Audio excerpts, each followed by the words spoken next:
کل رات کو عدالت میں درخواست دائر کی جا سکتی تھی اسلام آباد ہائی کورٹ میں کہ روکا جائے، اور عدالتیں جو کہتی ہیں کہ ہم رات کو بھی کھلتی ہیں تو درخواست تو دائر کی جا سکتی تھی، اور اس طریقے سے کہ ان کا جو وکیل ہے بابر روان، وہ آج جب عدالت میں آرگومنٹس کرے اس کو خود نہ معلوم ہو کہ وہ ہیں کدھر، تو یہ میرے خیال میں یہ پاکستان تحریک انصاف کی جو قیادت ہے اس کو یہ سوچنا چاہیے۔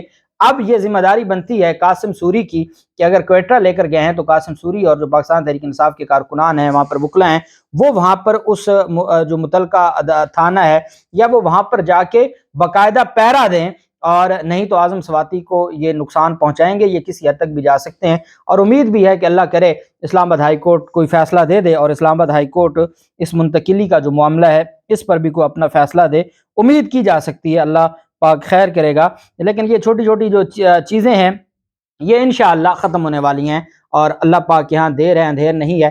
رات جتنی اندھیرا چھاتا جائے گا ویسے ویسے دن کی روشنی کے امکانات بڑھتے جاتے ہیں، اور انشاءاللہ معاملات ٹھیک ہوں گے۔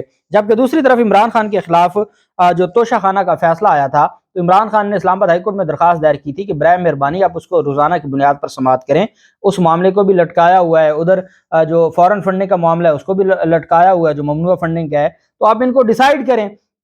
ہمارے خلاف ادھر ایف آئی اے نے کارروائیاں شروع کی ہوئی ہیں، ادھر الیکشن کمیشن کے فیصلے کے بعد جو سیشن عدالت میں استغاثہ فائل ہو گیا اور آپ ان کیسز کو لے کر بیٹھے ہیں، اس پر بیرسٹر گور عدالت میں پیش ہوئے، اور اسلام آباد ہائی کورٹ نے 8 دسمبر کو کیس سماعت کے لیے مقرر کر دیے ہیں۔ جو الیکشن کمیشن کے خلاف عمران خان کے مقدمات ہیں ان کو مقرر کر دیا ہے۔ اب ہم آ جاتے ہیں سپریم کورٹ کا جو فیصلہ ہے غلام محمود ڈوگر۔ غلام محمود ڈوگر کے نام سے ہی رانا ثناء اللہ اور امپورٹڈ حکومت کانپ جاتی ہے۔ یہ سی سی پی او لاہور ہیں، اور ان کو پہلے 3 دفعہ آرڈرز آئے اور ان کو کہا گیا کہ آپ لاہور کو چھوڑیں، کیونکہ لاہور میں سی سی پی او لاہور ہونا، جو عمران خان اور پرویز الہی کے ساتھ کھڑا ہو، یہ عام بات نہیں ہے، اور یہ بڑی تکلیف دہ بات ہے شریف مافیا کے لیے۔ انہوں نے بڑے اونچے ہتھ کنڈے استعمال کیے، سارا کچھ کیا، اس کے بعد یہ ہوا کہ عمران خان نے غلام محمود ڈوگر کو اپنے خلاف جو اپنے اوپر قاتلانہ حملے کی جے آئی ٹی ہے اس کا سربراہ بنا دیا، اور اس جے آئی ٹی نے کام شروع کر دیا تھا۔ اب اس جے آئی ٹی نے جب کام شروع کیا اور جو معطل کیا گیا تھا غلام محمود ڈوگر کو معطل کیا گیا، غلام محمود ڈوگر لاہور ہائی کورٹ گئے، لاہور ہائی کورٹ نے کہا جی ہمارا دائرہ اختیار نہیں بنتا، اور پھر غلام محمود ڈوگر چلے گئے فیڈرل سروس ٹرائبونل میں، ایف ایس ٹی میں۔ فیڈرل سروس ٹرائبونل نے ان کی معطلی کا آرڈر معطل کر دیا، اور ڈائریکشن دے دی وفاق کو کہ آپ ان کی جو آپ کے پاس ریپریزنٹیشن ہے ان کو آپ ڈیسائیڈ کریں۔ جب وہاں پہ معاملہ چلا گیا تو وفاق نے اپیل دائر کر دی فیڈرل سروس ٹرائبونل کے ایک رکنی بینچ کے۔ یہ میں نے آپ کو بتایا تھا یہ ہائی کورٹ نہیں ہے کہ آپ نے سنگل بینچ کے سامنے ریٹ ہے تو آپ انٹر کورٹ اپیل اسی عدالت میں اسی ہائی کورٹ میں ڈویژن بینچ کے سامنے لگ جائے گی۔ لیکن انہوں نے کیا کیا، جو چیئرمین تھے قائم مقام چیئرمین سروس ٹرائبونل، انہوں نے ایک اسپیشل بینچ بنایا اور اس فیصلے کو معطل کر دیا، اور ان کا جو معطلی آرڈر تھا اس کو بحال کر دیا اور اس پر نوٹس جاری کر دیے، جس کو پھر چیلنج کیا غلام محمود ڈوگر نے سپریم کورٹ آف پاکستان میں۔ عابد زبیری صاحب جو کہ سپریم کورٹ بار ایسوسی ایشن کے صدر ہیں، اور یہ پہلا بڑا ریلیف ہے، یہ بہت بڑا ریلیف ہے عمران خان کے لیے جو لے کر دیا ہے عابد زبیری صاحب نے سپریم کورٹ آف پاکستان سے۔ سپریم کورٹ آف پاکستان میں جسٹس اعجاز الحسن صاحب کی سربراہی میں 3 رکنی بینچ تھا جو سماعت کر رہا تھا، اور اس میں عابد زبیری صاحب عدالت میں پیش ہوئے، اور انہوں نے عدالت کے سامنے کہا کہ غلام محمود ڈوگر کو فیڈرل سروس ٹرائبونل نے بحال کیا تھا، لیکن اسی سروس ٹرائبونل کے ہی 2 رکنی بینچ نے بحالی کا فیصلہ معطل کر دیا۔ وکیل غلام محمود ڈوگر صاحب نے کہا کہ ٹرائبونل کے 2 رکنی بینچ کا فیصلہ دوسرا 2 رکنی بینچ معطل نہیں کر سکتا۔ حکومت کی نظر ثانی درخواست بھی ٹرائبونل میں زیر التوا تھی، جب ایک طرف انہوں نے نظر ثانی کی درخواست دی، ایک طرف اپیل تھی، تو 2 رکنی بینچ کا فیصلہ 2 رکنی بینچ کیسے معطل کر سکتا ہے، اور یہ انتہائی غیر قانونی کام تھا۔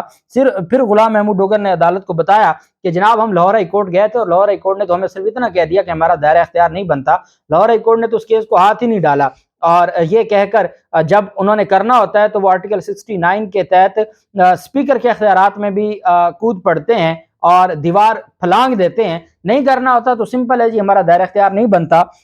جسٹس اعجاز الحسن صاحب نے استفسار کیا کہ ٹرائبونل کا ایک بینچ دوسرے بینچ کا فیصلہ کیسے معطل کر سکتا ہے؟ یہ کوئی اندھیر نگری ہے؟ کوئی ملک میں قانون بچا ہے یا نہیں بچا؟ اب یہ تو امپورٹڈ حکومت ہے جنہوں نے اسپیشل بینچ بنوایا اور ایک بینچ کا فیصلہ دوسرے بینچ نے توڑ دیا۔ وہ جو میں نے پہلے کہا وہ سنگل بینچ نہیں، ڈویژن بینچ تھا، ڈویژن بینچ کے فیصلے کے خلاف ڈویژن بینچ کو اپیل اور ڈویژن بینچ نے معطل کر دیا۔ اندھیر نگری ایسی ہے کہ جس کی کوئی مثال نہیں ملتی ہمارے ملک میں۔ اور جسٹس اعجاز الحسن صاحب نے بھی یہی سوال کیا کہ یہ کیسے ہو سکتا ہے کہ ایک ڈویژن بینچ کا فیصلہ دوسرا ڈویژن بینچ معطل کر دے؟ عدالت نے کہا کہ خصوصی بینچ نے ایک جانب کہا درخواست قبل از وقت ہے، ساتھ ہی حکم معطل کر دیا۔ جسٹس مظہر علی اکبر نقوی صاحب نے استفسار کیا، بڑے تگڑے جج ہیں۔ نقوی صاحب کہتے ہیں لاہور ہائی کورٹ نے یہ کیسے کہہ دیا کہ آئینی درخواست قابل سماعت نہیں ہے؟ کیا لاہور ہائی کورٹ کو اس معاملے کو میرٹ پہ نہیں دیکھنا چاہیے تھا؟ انہوں نے کیسے بس یہ کہہ کے درخواست کو واپس کر دیا کہ ہمارا دائرہ اختیار نہیں ہے؟ وہ کیسے کہہ سکتے ہیں کہ آئینی درخواست پر ان کا دائرہ اختیار نہیں ہے؟ وکیل عابد زبیری کا کہنا تھا کہ صوبائی حکومت سی سی پی او کو ریلیز نہیں کرنا چاہ رہی۔ عدالت نے سی سی پی او لاہور غلام محمود ڈوگر کو بحال کرتے ہوئے سروس ٹرائبونل کے خصوصی بینچ کے فیصلے کے خلاف جو اپیل ہے اس پر وفاقی حکومت کو نوٹس جاری کر دیا، اور ساتھ جو عمران خان پر قاتلانہ حملے کی جے ایل ٹی تھی جو عمران خان نے ہی بنائی تھی اور باقاعدہ عمران خان کی مشاورت سے بنائی گئی تھی، جو غلام محمود ڈوگر کی سربراہی میں تھی، جس میں غلام محمود ڈوگر نے اپنے 7 افسران کو رکھا اور جس میں وہ جو کراس ورژن ہے اور جس میں ان کے خلاف مقدمات اور ساری چیزیں تھیں، اس پر بھی بحال کر دیا گیا ہے۔ جیسے وہ سی سی پی او لاہور بحال ہوئے ہیں ویسے ہی وہ جے آئی ٹی کے سربراہ کے طور پر بھی بحال ہو گئے ہیں۔ اور ساتھ سپریم کورٹ نے یہ نہیں کیا کہ کل پرسوں ترسوں، نہیں، غیر معینہ مدت کے لیے جو اپیل ہے غلام محمود ڈوگر کی اس کو پینڈنگ کر دیا، ملتوی کر دیا اور نوٹس جاری کر دیا وفاق کو، اور جو فیصلہ ہے معطلی کا اس کو معطل کر دیا اور غلام محمود ڈوگر کو بحال کر دیا۔ وہ نہ صرف سی سی پی او لاہور بحال ہو گئے ہیں بلکہ وہ بطور ہیڈ جے آئی ٹی بھی بحال ہو گئے ہیں، اور اب وہ انشاءاللہ آئین اور قانون کے مطابق دیکھیں گے۔ یہ امپورٹڈ حکومت کو سپریم کورٹ کا میرے خیال میں یہ کمان کی تبدیلی کے بعد بڑا جھٹکا ہے۔ انہوں نے راتوں رات ایک خصوصی بینچ فیڈرل سروس ٹرائبونل کا بنا کے یہ بہت آگے چلے گئے تھے اور یہ انتقام میں بہت آگے چلے گئے تھے، اور یہ غلام محمود ڈوگر کا پتہ نہیں کیا کرنا چاہتے تھے، لیکن اللہ نے کیا ہے کہ اب ان کے جو سارے اوچے اٹکنڈے تھے وہ ختم ہو گئے اور وہ سی سی پی او لاہور رہیں گے۔ یہ بڑی ڈیولپمنٹ ہے۔ اللہ پاک پاکستان کا حامی و ناصر ہو۔ بہت شکریہ۔ اللہ حافظ۔ پاکستان زندہ باد۔